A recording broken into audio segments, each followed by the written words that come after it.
అర్థం చేసుకున్నాం, అర్థం చేసుకొని, అర్థం చేసుకొని, సో అర్థం చేసుకుంటాడు, అర్థం చేసుకుంటుంది అనేటువంటి 5 మీనింగ్స్ అనేటువంటివి V1, V2, V3, V4, V5 అనేటువంటివి ఇస్తాయి.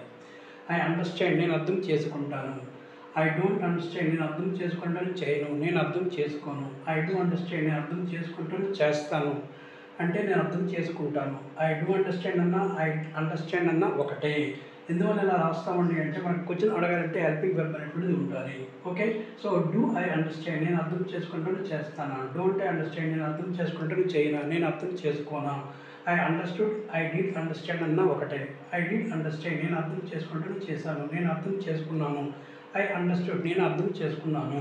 ఐ డిడ్ అండర్స్టాండ్ నేను అర్థం చేసుకోలేదు. డిడ్ ఐ అండర్స్టాండ్ నేను అర్థం చేసుకున్నానా. డిడ్ ఐ అండర్స్టాండ్ నేను అర్థం చేసుకోలేదా. ఐ విల్ అండర్స్టాండ్ నేను అర్థం చేసుకుంటాను. ఐ వోంట్ అండర్స్టాండ్ నేను అర్థం చేసుకోను.